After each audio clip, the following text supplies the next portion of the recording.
Então, gente, isso aqui é um podcast, um episódio piloto que a gente está fazendo para tentar ver, sentir como é que é o podcast e a gente vai tentar entender como é que faz a respeito desse podcast.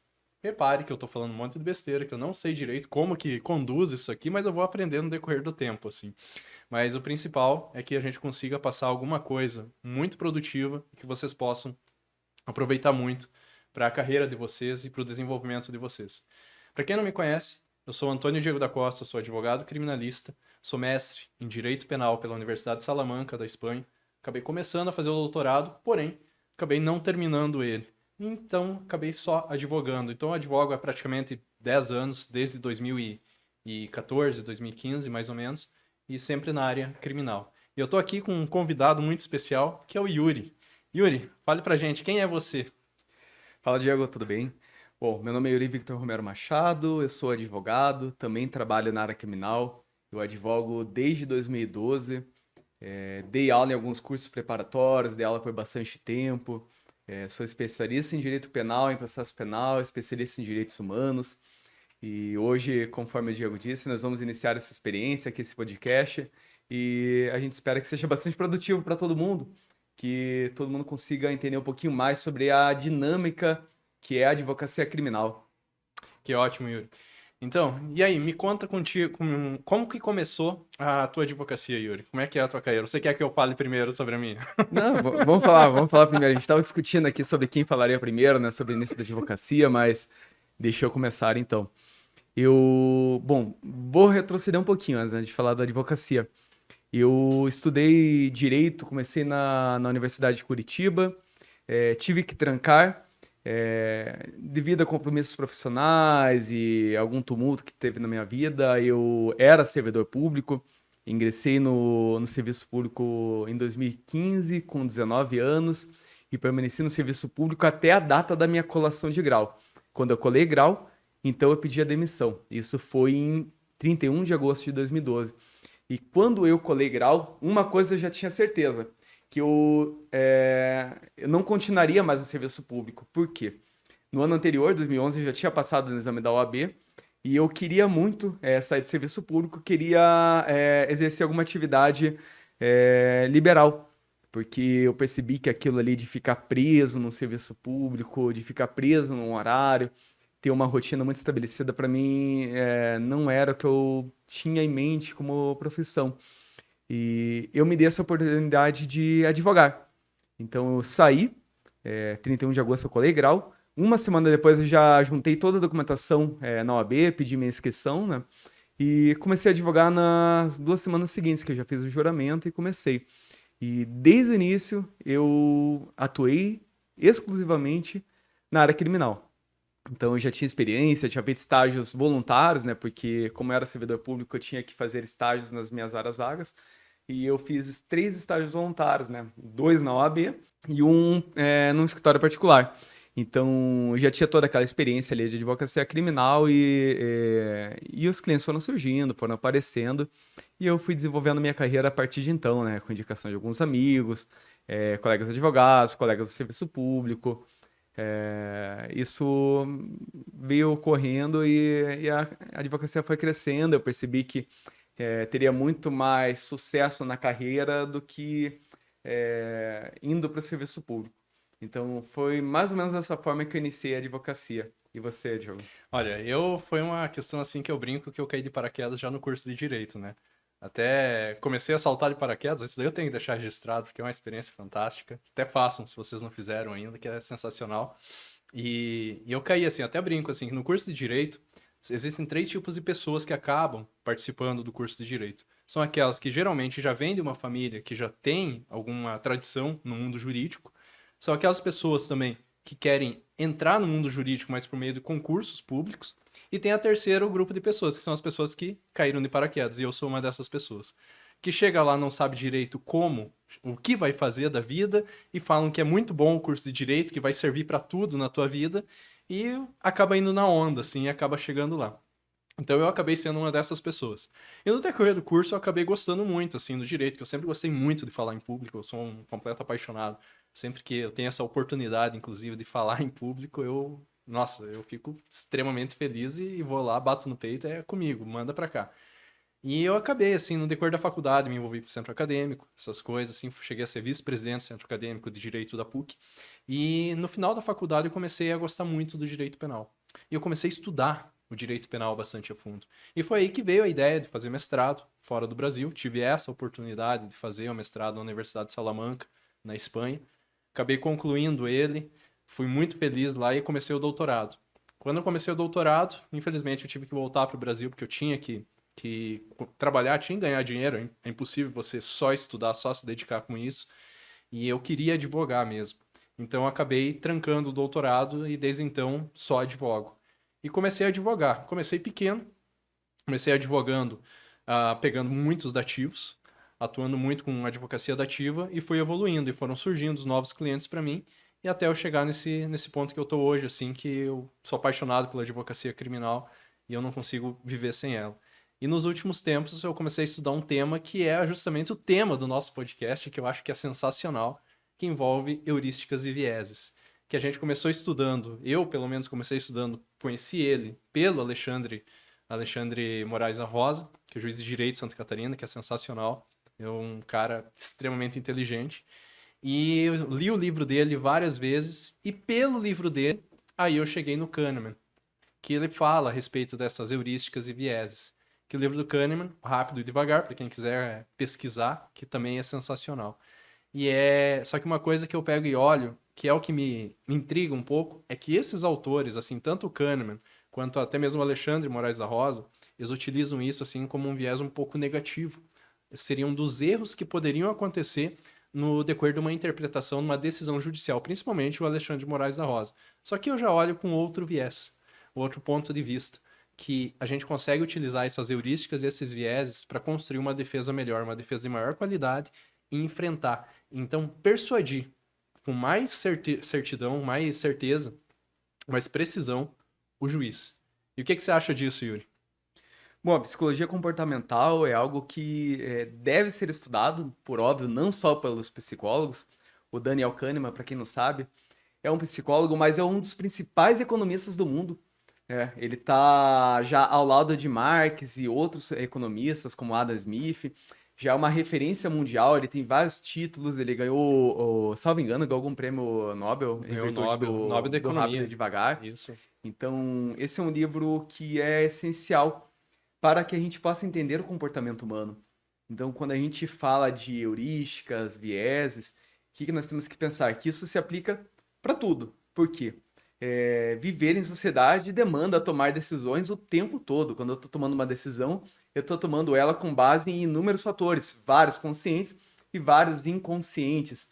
Então, quanto mais a gente domina o trajeto, quanto mais a gente domina como vai ser dado essa tomada, essa decisão, melhor a gente pode escolher o que fazer daqui para frente.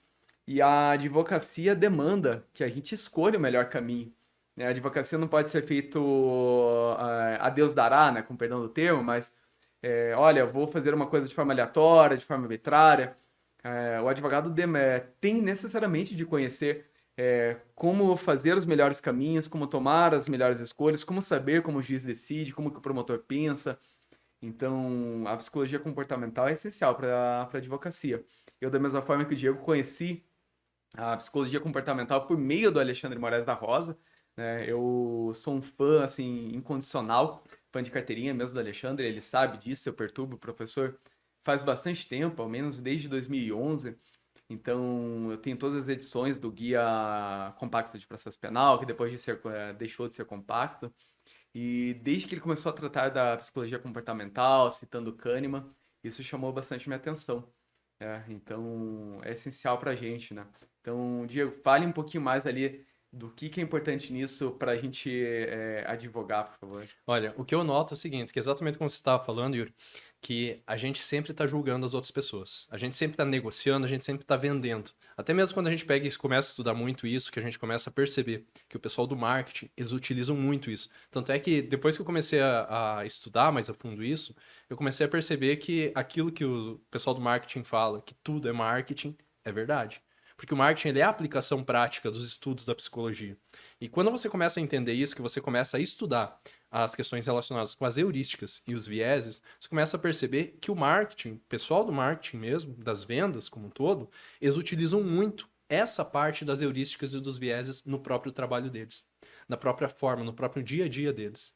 Então a gente sempre está vendendo alguma coisa, a gente sempre está tentando convencer, sempre está negociando com alguma pessoa. E se você não sabe essas questões relacionadas com as heurísticas e os vieses, como eles funcionam, você acaba estando em desvantagem.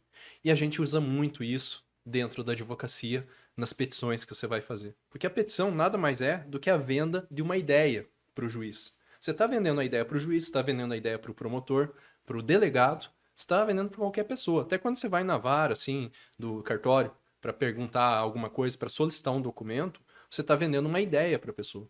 E se você não souber como que funciona a mente da pessoa para você tomar essa decisão, você pode ter certeza que você não vai conseguir persuadir a pessoa. Vai ser mais um favor que vai estar sendo feito para ti. Então é muito importante que você saiba e como que funciona a mente do ser humano. E nos meus estudos eu comecei a perceber que absolutamente todas as decisões que os seres humanos acabam tomando, eles sempre tomam com base em duas perspectivas, que é basicamente a emoção e a razão. Só que você não vai fazer a pessoa chorar. Quando fala emoção, dá uma sensação, né? Ah, você vai fazer a pessoa chorar ali, dar risada pra caramba. Não, não é isso. É que a emoção, você vai causar aquela emoção interna, que a pessoa ela vai se decidir. E essa emoção, ela é baseada nas emoções mais básicas, que seria o que eu chamo de argumento emocional, que seria simpatia, raiva e medo. Você percebe que absolutamente todas as decisões que as pessoas vão tomar no dia a dia, durante a vida mesmo, elas tomam com base nisso. Então, se você conseguir, essas são as emoções mais básicas. Se você conseguir motivar essa emoção na pessoa, uma dessas emoções na pessoa, você vai fazer com que a pessoa ela se decida para um lado ou para outro, para aceitar ou não. Porque sempre que você está falando alguma coisa, sempre passam dois filmes na mente da pessoa. Um filme positivo, que ela está aceitando o que você está falando, e um filme negativo, que ela não está aceitando o que você está falando.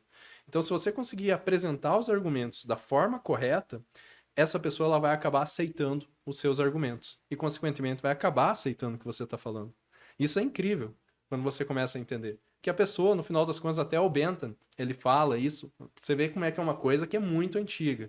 O Bentham ele fala que o ser humano é um escravo da dor e do prazer. E, no fundo, é verdade isso.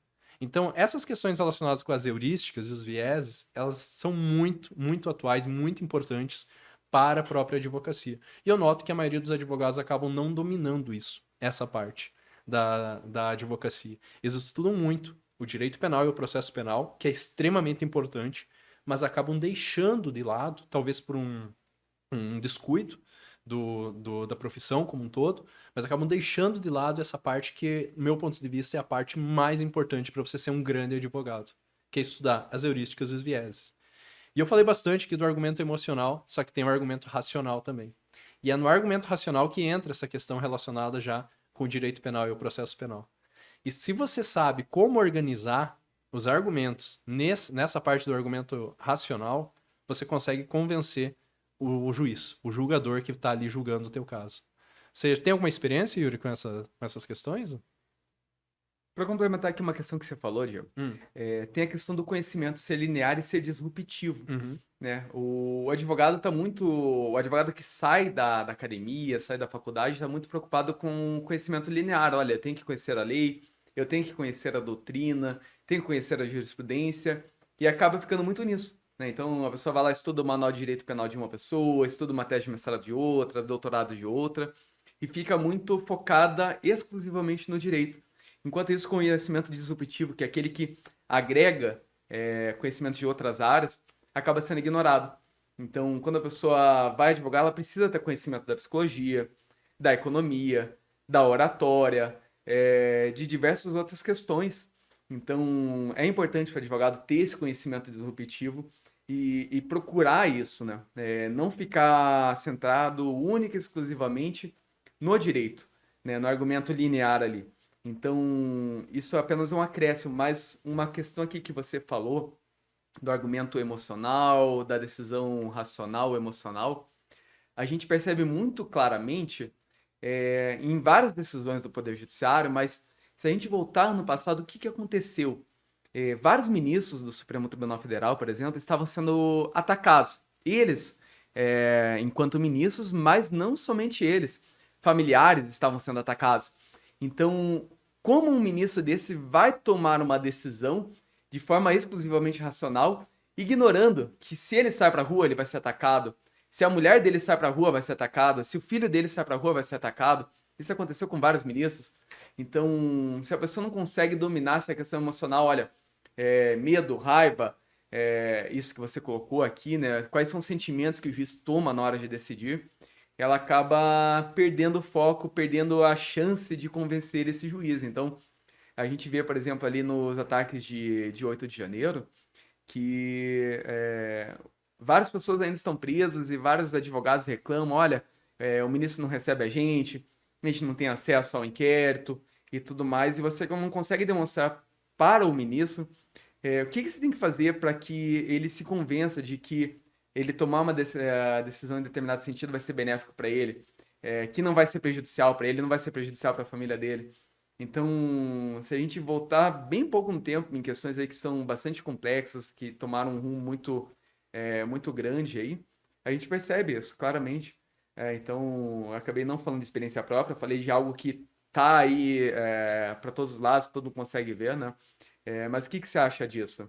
Olha, isso daí é perfeito. Até mesmo assim, porque quando a gente... Tem um ponto, assim, que você tocou, assim, que eu acho sensacional, é que quando a gente vai fazer um argumento que a gente vê muito, assim, a gente protocola, às vezes, uma petição de um recurso, de alguma coisa alegando um prejuízo que a gente teve, e por várias vezes a gente acaba notando que tem lá na decisão do juiz, do ministro, do desembargador, falando, a parte não demonstrou prejuízo nessa situação que ela está argumentando. Mas o que é esse prejuízo? A maioria das pessoas acaba pensando que esse prejuízo é um prejuízo, no caso, para o réu, para a pessoa que está ali sendo acusada, que foi prejudicada com aquilo. Mas não é. Quando ele fala isso não demonstrou prejuízo, ele está se referindo, ainda que indiretamente, um prejuízo para ele. Como você, então, como advogado, você sempre tem que pensar na pessoa que vai tomar a decisão. Você tem que construir o argumento para chegar naquela pessoa, demonstrando que tipo de prejuízo aquela pessoa vai ter. O que vai afetar? Aquela decisão vai afetar essa pessoa. Eu até costumo brincar que eu tenho uma tabelinha, que essa tabelinha seria uma sequência, assim, que é mais ou menos assim, agora é que ela é bem grande, assim, mas eu posso pegar e mencionar de uma forma mais genérica, assim, que seria com base nas consequências. Se tem uma consequência para terceiras pessoas que ele não conhece, digamos assim, que essas consequências que você vai fazer do teu pedido, elas são direcionadas apenas para os amigos da pessoa que está pedindo aquilo, o juiz ele vai praticamente ignorar. Se essas consequências elas são apenas para a pessoa que está ali fazendo o pedido, o juiz também não vai olhar com tantos bons olhos. Agora vai diminuindo, vai aumentando, no caso, o grau dessas consequências e da importância. Vai chegando nas familiares da pessoa que está pedindo e vai avançando, sociedade, vai avançando, chegando até o próprio juiz, ao trabalho do juiz e vai chegando, avançando até mesmo os familiares do juiz. Então, quando chega nessa linha dos familiares do juiz, é a linha extrema. Ali sim vai acabar ocasionando um prejuízo muito grande e o juiz vai olhar assim até mesmo com um medo muito grande. Eu não estou falando para fazer isso, mas seria mais ou menos esse o raciocínio que o juiz acaba seguindo assim quando ele vai tomando a decisão. Isso daí é aquele raciocínio que você inclusive falou no início, que é um raciocínio mais no subjetivo. Ele não está tão aparente, tão na vista. Porque o juiz ele vai olhar as informações que você tem aqui.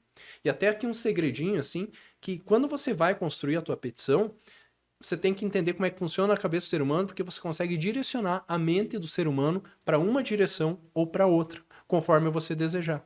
Então, por exemplo, nós estamos conversando aqui, até agora, ninguém olhou para o copo que está meio cheio ou meio vazio em cima da mesa. E quando eu falo isso, que o copo está quase vazio, as pessoas acabam começando a notar o copo em cima da mesa, que realmente ele está mais vazio. Então você começa a falar, se eu começo a falar, por exemplo, das histórias da minha vida como advogado, as pessoas elas não estão pensando na minha história de vida como advogado propriamente dito. Elas estão pensando na história de vida delas. O que passou pela vida delas, como elas iniciaram, como é que foi a carreira delas, como é que foi a advocacia no início na faculdade, para elas chegarem até esse momento que elas estão.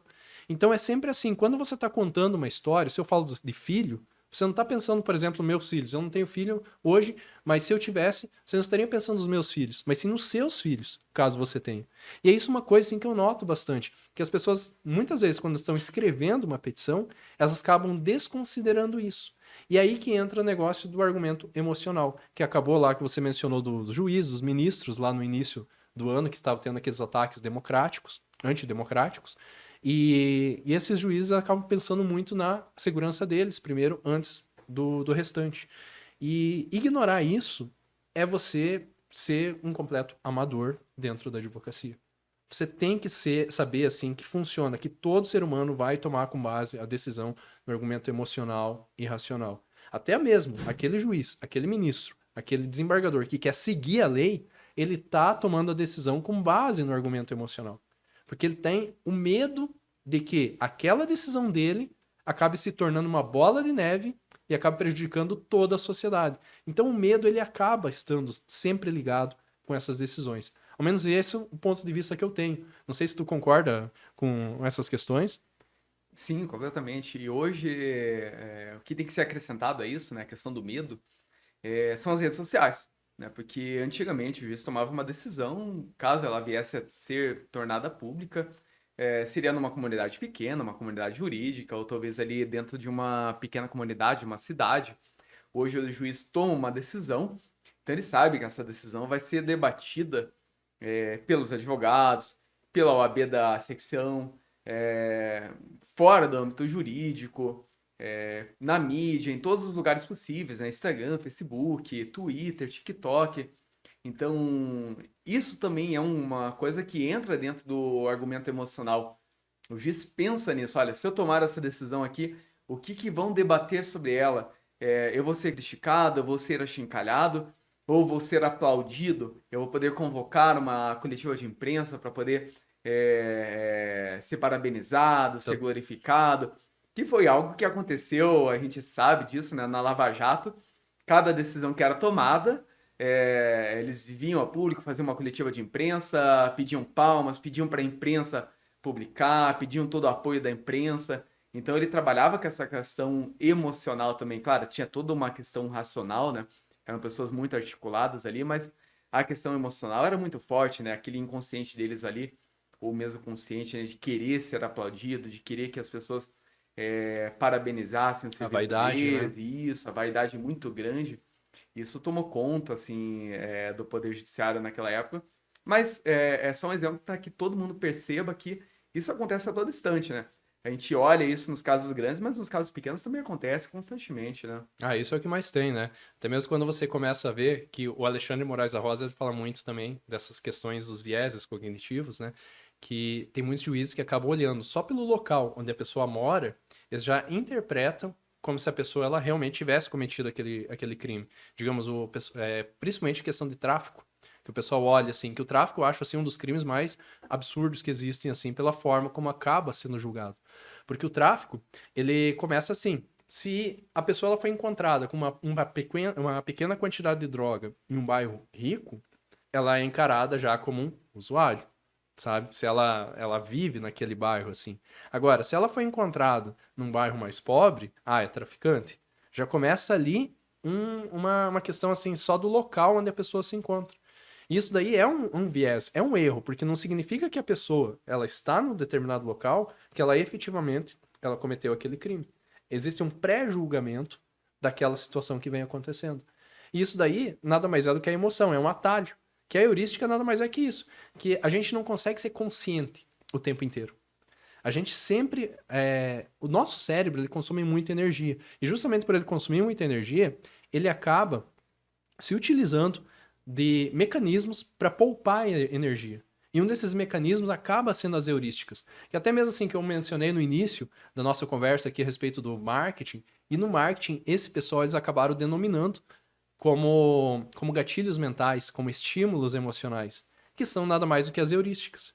E no direito, nas petições, nas nossas defesas, nós utilizamos isso. Só que a gente não percebe. Pelo menos quando a gente sai da faculdade.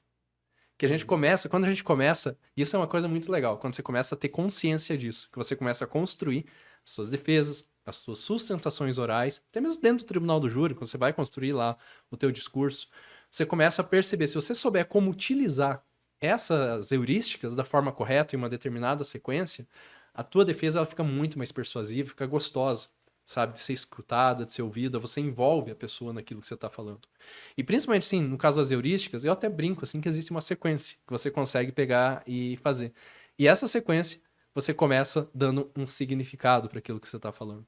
E é esse significado que ele tem que estar diretamente relacionado com os argumentos emocionais. Então, no primeiro parágrafo, já dando aqui uma dica para vocês, parágrafo, a primeira frase da petições de vocês têm que já causar uma emoção.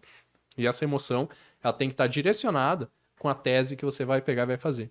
E a partir dali, você já pega e já começa a organizar os argumentos racionais, que estão diretamente ligados com as heurísticas. Por exemplo, a heurística, eu pego e falo que existe uma heurística que é da jurisprudência, né? Pode ser, eu não sei esse nome, estou criando esse nome agora, assim, mas a jurisprudência, o pessoal adora estudar a jurisprudência, adora estudar a decisão do tribunal, do STJ, do STF, para colocar na petição. Só que eles não entendem que essa jurisprudência, ela é só um dos argumentos racionais que são utilizados para você convencer a pessoa. E junto com essa jurisprudência que tu coloca, você já coloca... Deu uma pausa? Ah, tranquilo. Até mais, chegamos. Valeu. Tá tirando o flow, hein?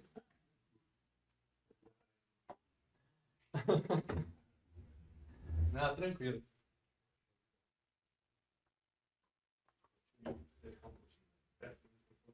Mais perto? Ah, aqui. E depois da nossa interrupção aqui que nós tivemos aqui para colocar um pouquinho d'água. Mas enfim, quando você vai construindo, no caso, o argumento racional, você tem que colocar todos esses gatilhos, por assim dizer, que estão na mente do juiz. Um deles é a jurisprudência, e outro que ele vai avaliar é a questão da urgência também. Que tem muitos advogados que colocam urgência assim, já na capa da petição, urgente. Cara, aquilo ali não vai fazer o juiz ler. Eu acho assim, aquilo ali não chama a atenção. Porque imagine o tanto de advogado que não coloca aquilo na tua petição, não vai ser a mais especial do mundo, assim, só de colocar urgente. A urgência, ela nasce de acordo com a forma como você vai construindo o teu argumento, você vai construindo aquela tua fala dentro da petição. E se você consegue construir ela de uma forma envolvente, o juiz ele vai criando aquela necessidade. Tanto é que eu falo, até mesmo no treinamento que eu desenvolvi, que existe a superação de camadas, que é uma técnica que eu falo, que as pessoas elas não vão ser convencidas de forma instantânea. Elas sempre são convencidas pouco a pouco. Isso aí no dia a dia mesmo. Se você chegar, toma esse copo d'água. Não, a pessoa vai ficar, não, eu não vou tomar esse copo d'água.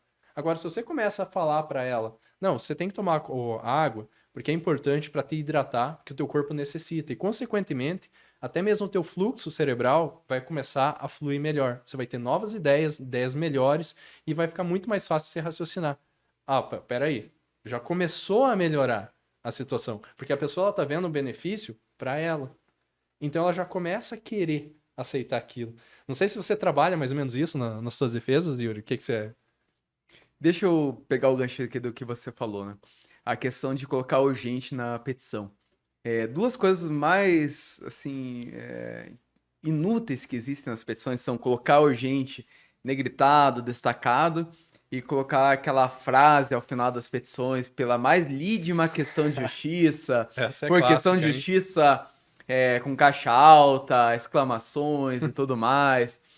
É um método muito antigo de advogar, né? Os advogados antigos faziam bastante isso, mas sem sentido nenhum, porque o juiz não vai olhar aquilo ali e vai pensar, nossa, é urgente, realmente eu tenho que parar tudo que eu tô fazendo agora e analisar essa petição. Então, quando ele chega ao final da petição, lê aquela questão pela mais lídima questão de justiça, ele se sente comovido por aquilo, né? Aquilo ali Ah, de nada tem de argumento emocional. não, isso daí não vai E, tocar o coração do juiz, não adianta.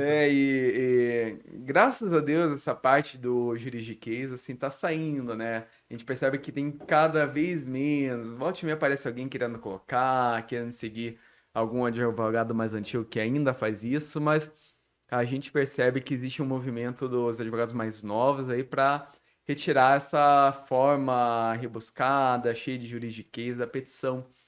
E quando você falou de gatilho, heurística, tudo mais, a primeira coisa que me veio na cabeça, na verdade, não foi peticionamento. Foi o livro do Código da Vinci. Não sei se Código da você Vinci? leu, Não li o ele. Dan Brown, mas o livro do Código da Sei Vinci, qual é, mas não li. sim, é um livro que conta muitas coisas ali são fake news, né? Ele Uhum. criou inúmeras coisas falando, mas o que que ele chamou a atenção de todo mundo? Foi um livro que virou uma febre quando foi lançado, lá em 2003, 2004. Eu lembro que eu li o livro em 2, 3 dias, mas antes de iniciar a história em si, ele colocou lá na página: tudo que você está lendo aqui é verdade. Foi feita uma pesquisa. Então, nossa, a pessoa lê, começa com aquele, meu Deus, isso aqui é tudo verdade. Como é que eu vou agora examinar tudo que está aqui no decorrer dessa história? Então, ele já criou aquele gatilho ali para a pessoa, e quando ela vai chegando na história, ela vai vendo, olha, aconteceu isso com o quadro de Mona Lisa, aconteceu isso com Jesus, aconteceu, não aconteceu. O que que é verdade? Será que é verdade mesmo? Mas ele disse no início que era tudo verdade. Então ele já criou aquele gatilho emocional que todo mundo fica lendo o livro e fica ansioso. Nossa, mas é verdade mesmo? E é isso que tem que ser colocado na petição, né?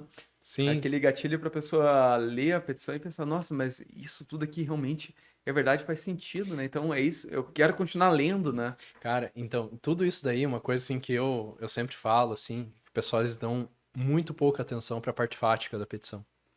Isso daí, a parte fática, ela é muito importante. Por quê? Porque a maioria absoluta dos advogados, eles só fazem o quê? Eles recortam e colam a denúncia e colocam na parte fática. Cara, não faça isso. Se você tá ouvindo, não faça isso. Por quê? Quando você repete demais uma coisa, isso dali acaba se tornando verdade. Então, o Ministério Público já colocou a versão dele dos fatos. Se você coloca a mesma versão que o Ministério Público colocou na tua petição, você está dando respaldo para ele.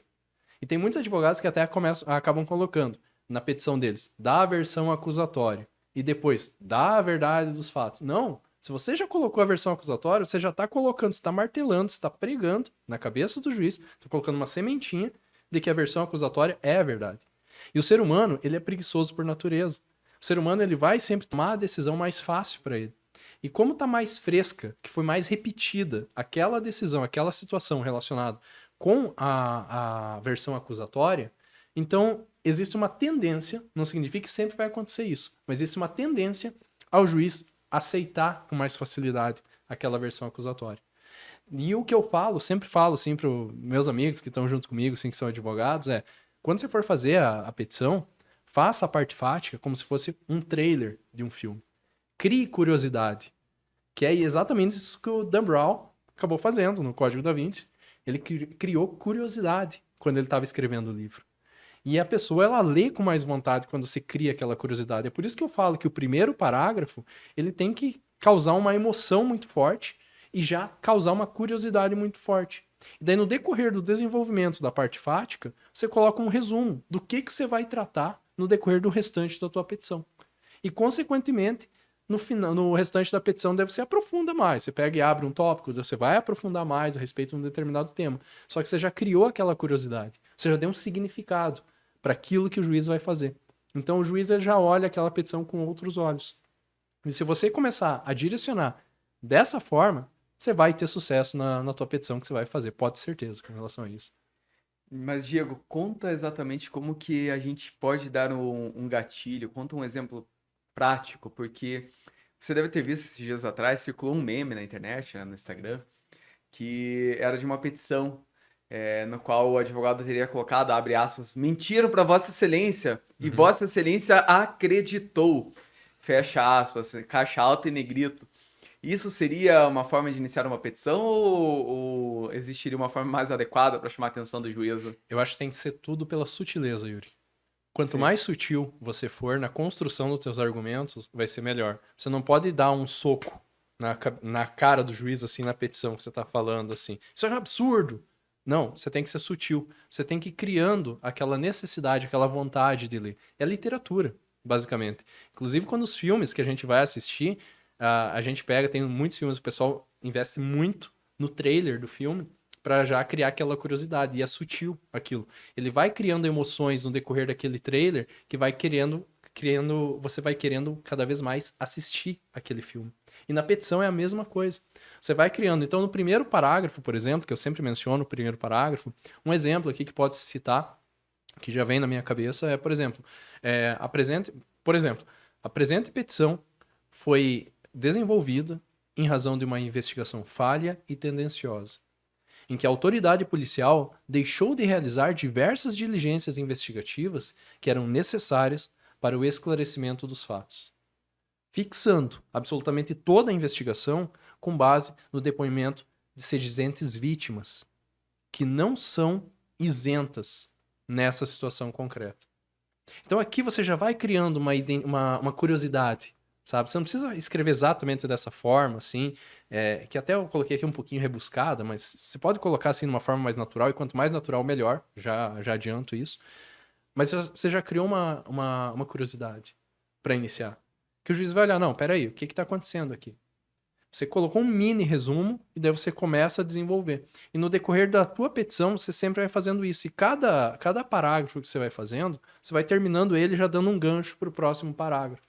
Que isso daí você vai estar fazendo o quê? Você vai estar colocando mais curiosidade ainda na mente do juiz. E o juiz ele vai ficar envolvido. É assim que você vai envolvendo o juiz naquela petição, naquele caso. E daí, para completar, é muito importante que você vá falar com o juiz. Se você chega lá falando com o juiz e você vai explicando de forma mais mastigada ainda aqueles pontos que você tem ali, o juiz ele vai ter mais atenção para aquilo que você está falando. E, consequentemente, ele vai dar mais atenção. Não vai ser mais uma petição. Vai ser a petição, que é o que você acaba construindo. E isso daí é sensacional quando você vai desenvolver a tua defesa. Isso daí funciona muito para o tribunal do júri, né, Yuri? Sim, com certeza. O Tribunal do Júri, né? Todos os advogados aqui sabem. Julga os crimes contra a vida e os conexos, e quem julga é a sociedade, são 7 pessoas do povo que vão julgar o fato, e o juiz vai apenas aplicar a pena. Então, é importantíssimo para o advogado saber ali quais são os vieses que dominam naquele grupo que vai julgar, quais são os gatilhos que você pode utilizar. E aqui a psicologia comportamental traz vários e vários exemplos, assim, sobretudo do direito estadunidense. Por exemplo, uma coisa simples que é possível utilizar, óculos, né? A sociedade acredita que pessoas que usam óculos de grau são mais confiáveis. Então, você coloca lá um acusado com um óculos, coloca ele com uma roupinha arrumada, né? Isso aí você já criou um gatilho naquela É o pessoa, né? inconsciente, né, da pessoa. Exatamente, né? A pessoa vai trabalhar com aqueles viés, então aquele gatilho faz com que ela raciocine, né?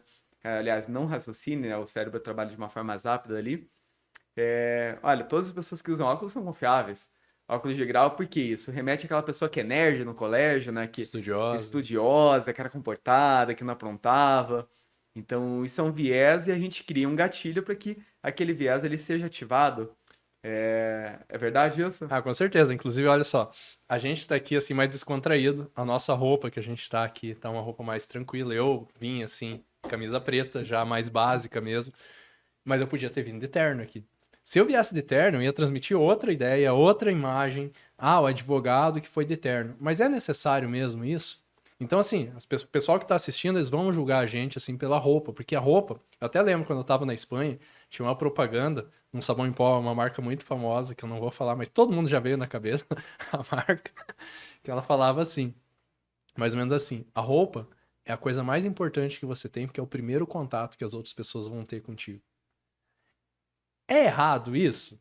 Assim, pensar, se você for Sim, analisar, totalmente errado, eu acho mas todo errado. mundo julga. Mas todo mundo julga. O pessoal olha a roupa. A roupa é o principal contato. Eu já cansei de ir. Até mesmo teve uma história que eu fui uma vez numa delegacia para atender um cliente meu. E eu sempre tomo um cuidado muito grande com a roupa mesmo, assim.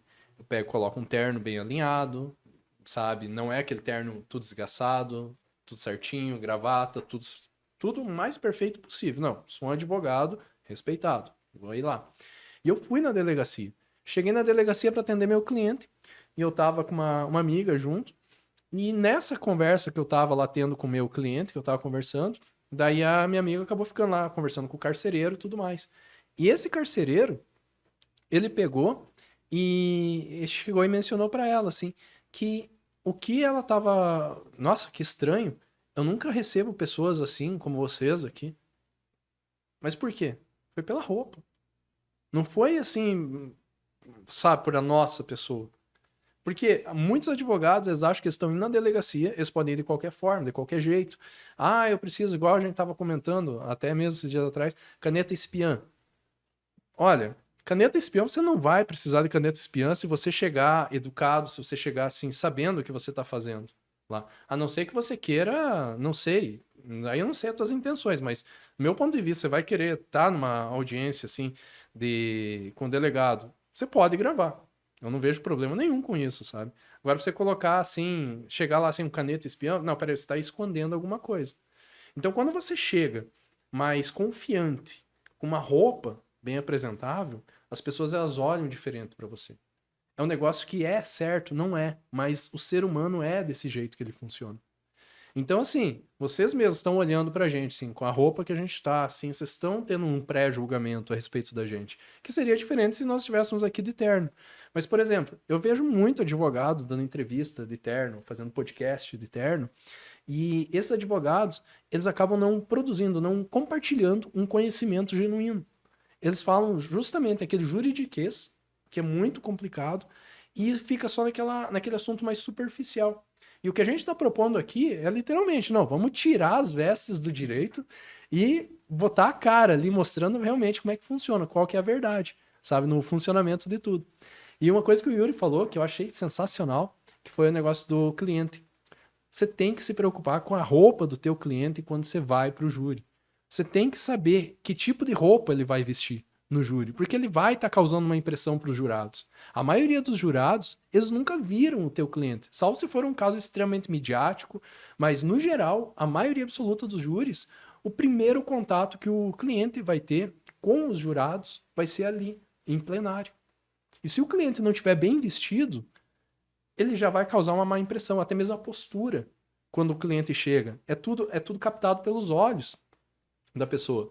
Tanto é que eu brinco que existe uma sequência de absorção de informações que absolutamente todas as pessoas acabam absorvendo, que é primeiro de tudo pela imagem, depois pelo tom de voz, linguagem corporal, coerência do conteúdo que está sendo dito e prova. Só que se você fizer muito bem feito os 4 primeiros, as pessoas elas não vão olhar muito as provas. E daí até ontem eu estava lendo um livro e eu percebi assim o poder do perfume, do aroma, do cheiro também assim, que muitas empresas acabam colocando, porque o ser humano ele lembra recordações, né? Assim, até mesmo o cheiro do pão da tua avó quando você era criança, saindo do forno, assim, pode ter certeza, já teve muita gente que já sentiu isso, assim, já veio na mente aquela recordação. Agora imagine, você está passando uma panificadora, por exemplo, e você sente aquele cheiro, assim, que lembra aquele pão da tua avó. Ah, você vai ficar com vontade de comprar aquele pão. Então, assim, você tem que tomar cuidado com todas essas coisas, até o cheiro, só para ter uma noção. Dentro do júri, você chega lá no júri, então tá o teu cliente lá sentado, principalmente a roupa, né, que geralmente o cliente ele fica mais distante do jurado, né? A roupa, eu já vi clientes mal vestidos, chega lá com a roupa do que veio do presídio mesmo, sempre troque a roupa, coloque uma roupa adequada, de preferência uma roupa mais clara, querendo indicar aonde o cliente quer estar, caso ele seja absolvido. É sempre assim que funciona. O cliente é o empresário, coloca ele com uma roupa adequada de empresário, mostrando que ele tem uma vida, uma profissão adequada para aquela situação, assim, que ele não é um criminoso, sabe? Você tem que mostrar isso. E muitos advogados acabam ignorando isso, até a postura do cliente. Eu já vi clientes que estavam lá sendo ouvidos e quando eles estavam ouvidos, eles ficavam corcunda, ficavam extremamente corcunda, jogado na cadeira, mais ou menos assim, tipo, e com a mão caída. Isso aqui não transmite credibilidade. Então, assim, ali já mostra um desleixo.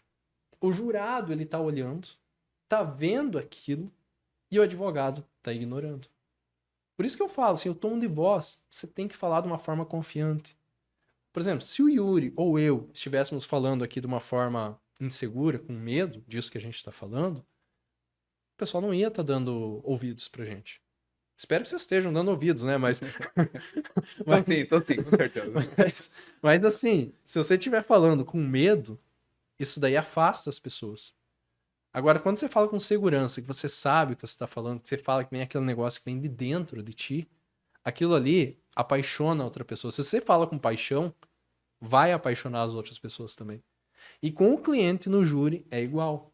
ele tem que falar usando um tom de voz, tem que falar seguro, porque é uma coisa que eu falo, não basta ser inocente, ele tem que parecer inocente. Sim, com Sabe? certeza. É isso aí, até são inúmeros vieses que nós temos, né? Todos temos vieses. Isso é uma coisa certa. Mas eu falei da questão do óculos, existem inúmeros outros vieses que são utilizados. Se a pessoa é um crime acontecendo numa área rural, por exemplo, não adianta você querer colocar o acusado lá que trabalha ali colhendo plantações e tudo mais com terno e gravata, né? Tem que mostrar que ele é uma pessoa do campo, que trabalha e tudo mais. Então, o que que é importante os advogados se atentarem? É isso, né? Qual que é aquela comunidade que está inserida, né? Porque não adianta achar que todas as pessoas são iguais, todo mundo vai ter os mesmos vieses, que todos os gatilhos que utilizamos em Curitiba vão funcionar em outros lugares. Então, é bastante importante isso, né? Conhecer a comunidade, conhecer o julgador, quais são os pensamentos daquela comunidade sobre determinado assunto, o que que eu consigo utilizar para poder convencer ou não, né? Então, tudo isso é uma coisa que nós temos que nos atentar necessariamente. E isso passa batido. Por isso que quando o Alexandre fala que nós temos que agir de forma estratégica, não existe uma única estratégia que sempre vai dar certo, é uma coisa que todo mundo tem que se atentar. Porque hoje em Curitiba eu estou julgando um empresário, eu vou colocar ele de terno e gravata, eu estou julgando um policial militar. Nós tivemos o caso da Rotan aqui em Curitiba. Famoso, hein? Sim, o caso da Rotan, para quem não lembra, vários policiais militares foram acusados de terem matado ali 4 jovens, né, a queima-roupa, e todos os policiais foram absolvidos, acho que eram 11, 13 policiais. Inclusive colocando um parênteses aqui, que o que absolveu os policiais foi o medo. Sim, foi argumento emocional, né?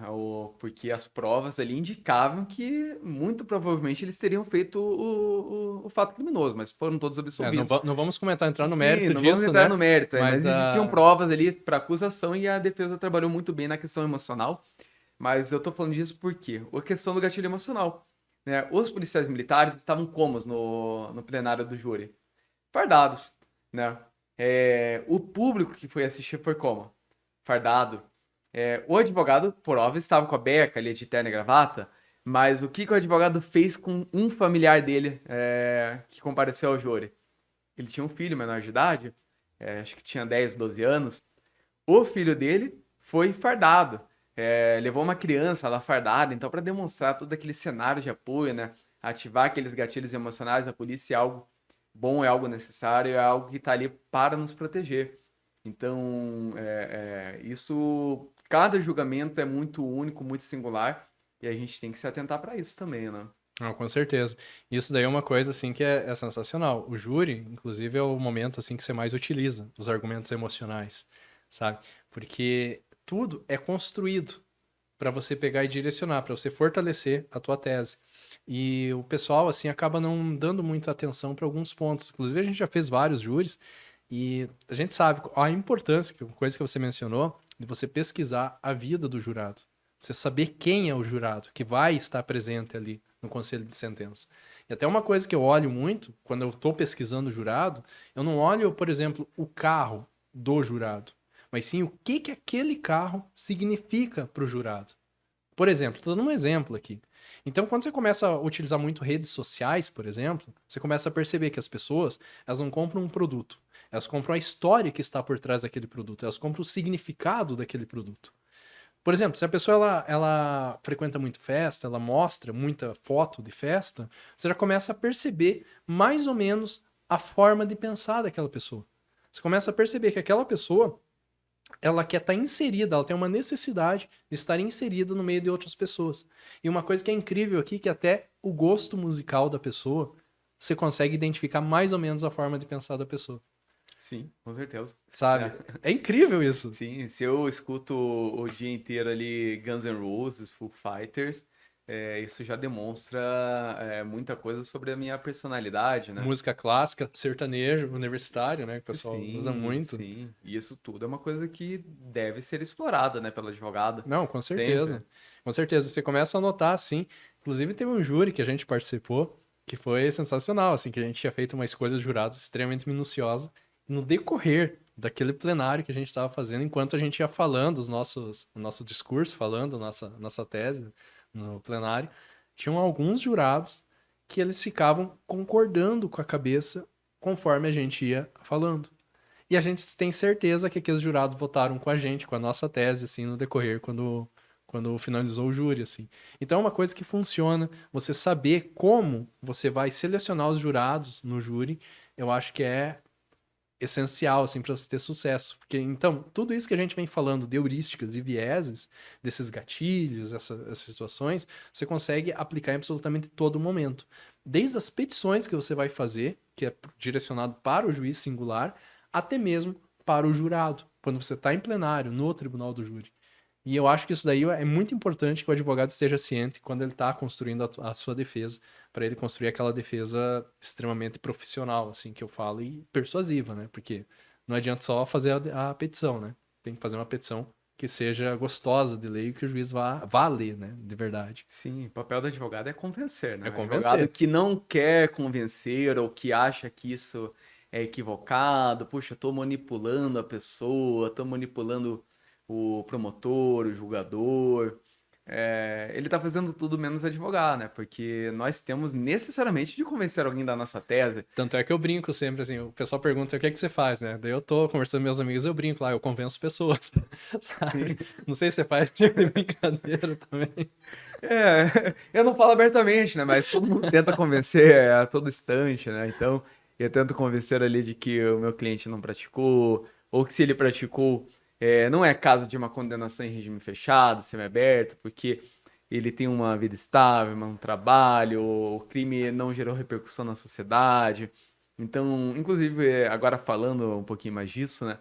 Essa questão emocional, quando você vai trabalhar a dosimetria da pena, você traz isso basicamente na dosimetria, né? Sim, Olha, sim. as circunstâncias, as consequências são graves ou não são, aquilo gerou uma repercussão para além daquele fato específico, a comunidade ficou abalada, a família de alguém ficou abalada, sim ou não. Então, isso tudo está diretamente ligado, né? Com vieses e heurísticas. Com certeza. E as pessoas não dão muita atenção para isso. E esse livro do Alexandre, eu gosto muito dele, assim, eu li ele várias vezes, acho que eu li ele umas 3 vezes. E toda edição que acaba saindo, eu acho ele melhor ainda, né? Que acaba trazendo coisas melhores. Só que se, só que se você ficar focado só no livro dele, você acaba perdendo muita coisa. Porque tudo que você escreve, a partir do momento que você escreveu, ele já fica desatualizado. Então você tem que estar buscando outras coisas, outras áreas, que daí entra naquilo que você comentou até mesmo no início desse podcast, que você tem que buscar conhecimento em outras áreas. Não basta você ficar só no direito. E eu acho que esse daí é um dos principais erros dos advogados, que eles olham só para o direito, só para a jurisprudência e acabam esquecendo de olhar a realidade como um todo. Sabe, eles não desenvolvem o conhecimento deles. Isso quando ficam, né, estudando, que tem muito advogado que acaba nem estudando mais, né? Saiu da faculdade, eu já sei fazer tudo, para que que eu vou estudar e vai embora. Esses são os piores, né? Mas nós temos vários, assim, professores, doutrinadores que relatam, né, a forma deles de estudo, de atuação. Agora me vem à cabeça, por exemplo, o Zaffaroni, né? Uhum. O Zaffaroni, ele não advoga, né? Ele era um doutrinador, foi juiz do Tribunal Constitucional da Argentina, foi juiz da Corte Interamericana.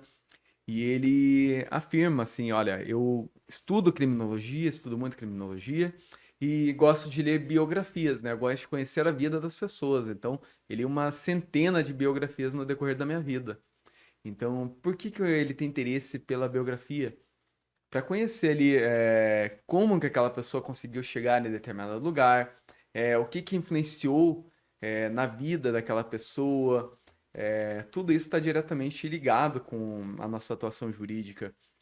Saber quais são os caminhos que deram certo, que deram errado, para que a gente possa também tomar as melhores decisões com relação à vida do nosso cliente. Né? Porque quando a gente fala de atuação, convencimento, nós temos que nos preocupar com a vida da pessoa que está ali sendo acusada, né? Tá no Com banco dos certeza. réus. Com certeza, eu acho que é um dos principais, né, pontos, assim, você mostrar a vida da pessoa.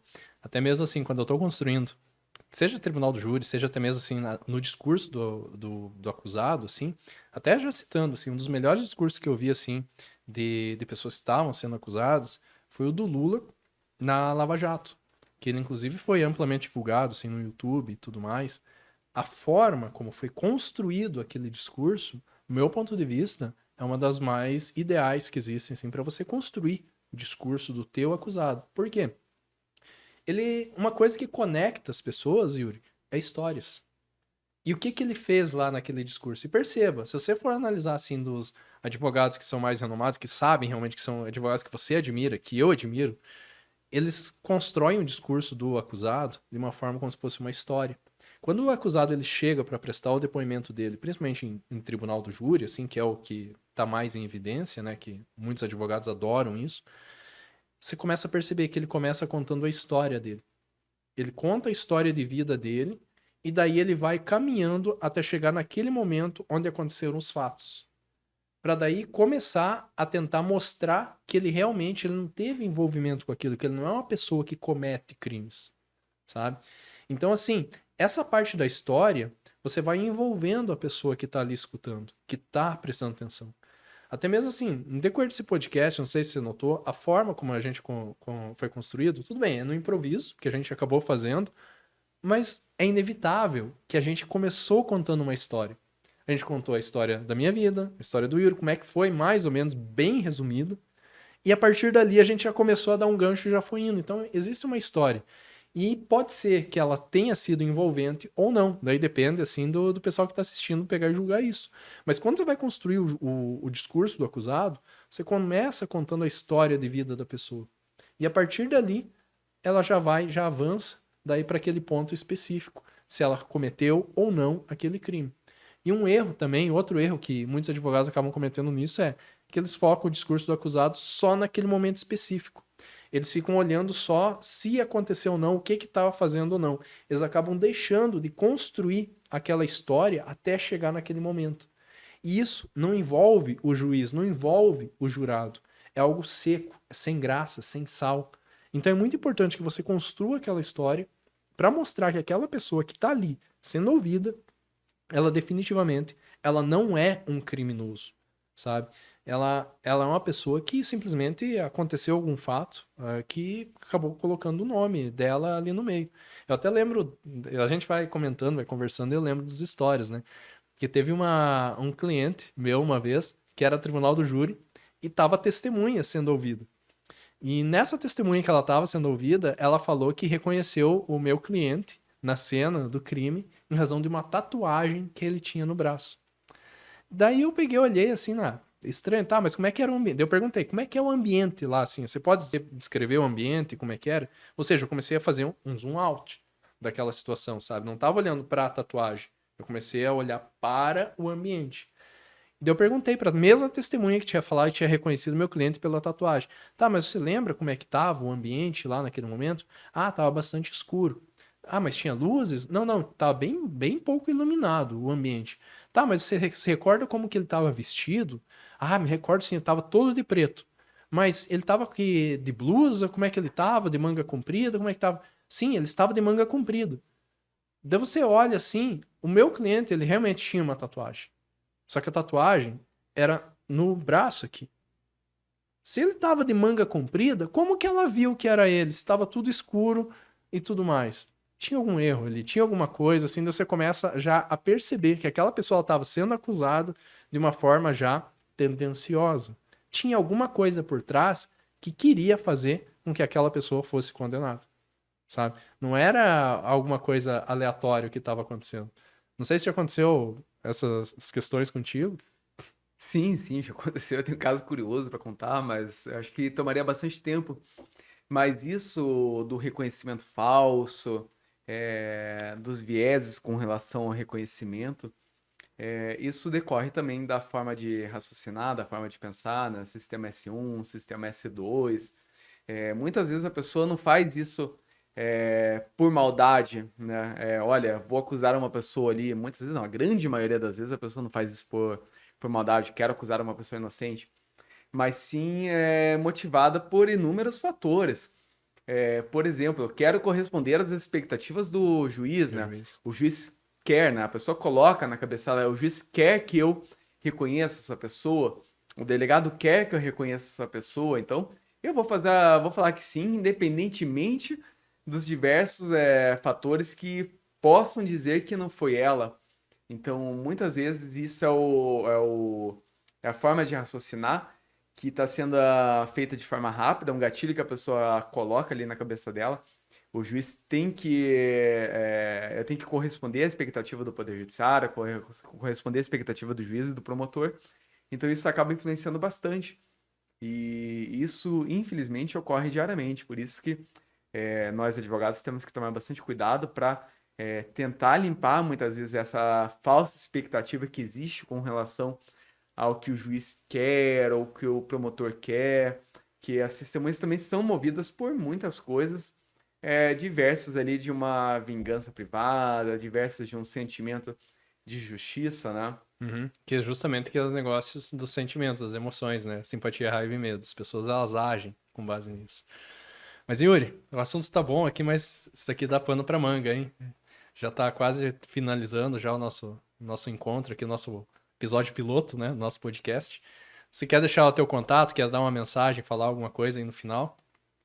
Mensagem final? Não, estudem bastante, leiam Rápido e Devagar, leiam Daniel Kahneman.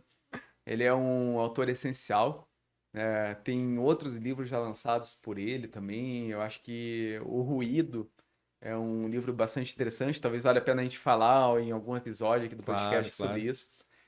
Ruído são aquelas informações que não são relevantes e que nós recebemos a todo momento. Por exemplo, o Diego acabou de beber um copo de água aqui. Isso é uma informação relevante para o nosso podcast? Não, mas eu estou vendo isso aqui. Isso aqui é uma informação que está chegando na minha forma de raciocinar. Então, é bastante interessante a gente abordar outros livros, outras coisas do Kahneman. Ah, com certeza. Vamos fazer um novo podcast aí, um novo episódio para abordar esses temas, assim, porque, cara, é muito interessante essa parte, assim, de persuasão, assim, tanto é que a parte que eu mais estudo é justamente persuasão, que eu acho, assim, que é essencial. Eu acho um assunto extremamente legal, assim, de comentar, de conversar com as pessoas. Isso acaba envolvendo muitas pessoas.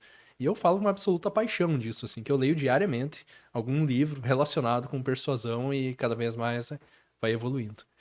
Yuri, qual que é a tua rede social aí, se quiser, que o pessoal siga? Pode me achar no Instagram, @prof. Yuri Machado. @prof. Yuri Machado. E, gente, vamos finalizando por aqui, então. Se você quiser me seguir no Instagram, é o da Costa Antônio D. Esse foi o nosso episódio piloto, a gente falou um pouquinho a respeito das heurísticas.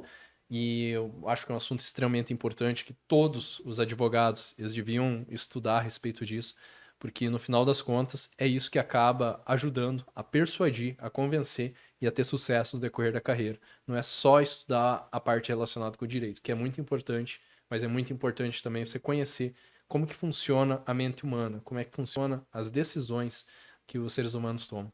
Então, ficamos por aqui. Até mais, gente. A gente se fala.